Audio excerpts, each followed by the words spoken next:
Бүгін біз тұлғаның қараңғы триадасы тақырыбын сөз қозғайтын боламыз. Қараңғы триада дегеніміз не? Ол адамның бойында табылатын триада сөзінен алған кезде үш қасиет: нарциссизм, макиавеллизм, психопатия.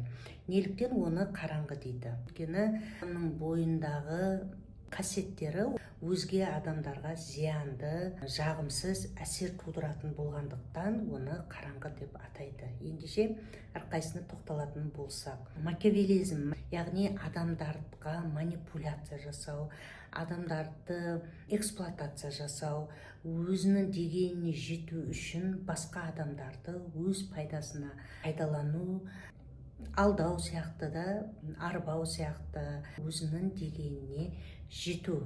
Екіншісі ол нарциссизм, адамның өзі туралы жоғары пікірде, тек қана өзін керемет санау, басқа адамдарды төмен санау, өзін басқа адамдардың оны құрметтеуін, оны ұлықтауын күту, тек қана өзінікі дұрыс, өзі керемет жасай алады. Өзінікі дұрыс деген адам. Эмпатия, сезіну деген нарциссте болмайды.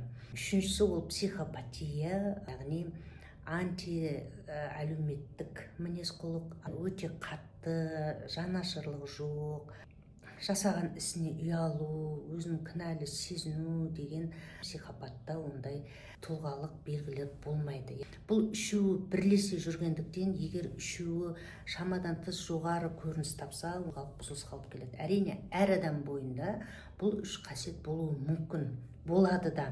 Бірақ өзінің қажетті мөлшерінде, қажет кезінде бір көрініс табуы мүмкін. Бірақ егер осы үш қасиет шамадан тыс көрініп жатса, онда тұлғалық бұзылысқа алып келуі мүмкін. Ендеше бұл қалай көрініс табады?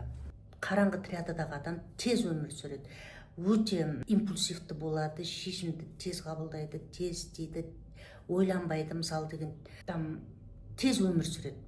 Егер қыздар болатын болса, осы жерде жігіттер деген тез қарым-қатынас өрбіп жатады. Сөз салуда тез, жүруде тез, үйленуде тез, тағысын тағы. Бұл жерде қараңғы триададағы адам өте сексуалды тұрғыда өте тартымды болады. Керемет сөздер айтуы мүмкін, жылы сөздер айтуы мүмкін, өзін өте керемет қылып көрсетуі мүмкін. Бұның бәрін қыздар романтика деп қарайды. Қайдасың, қайда жүрсің, алып кетемін, өзім апарып тастаймын, кіммен жүрсің, тек менімен болшы, менімен жүрші деген осындай бір керемет, тәтті бір әрекеттерді қыздар осындай алданып қалып жатады. Сондықтан бұл жерде ондай белгілері бар болатын болса, шамадан тыс көрініс тауып жататын болса, тек өзінікі дұрыс, мен айтқанымен жүресің, менің ки дегенімді киесің дегенде шықпайсың, шығасың, тағысын тағы да, шамадан тыс көрініс тауып жатса, ол енді романтика емес, ол действительно алаңдайтын дүние. Шынымен де бұл адам бойында қараңғы триада бар ма, жоқ па деген үлкен сұрақ туындауы мүмкін. Сондықтан мұның бәрін бір романтизациялаудың да қажеті жоқ.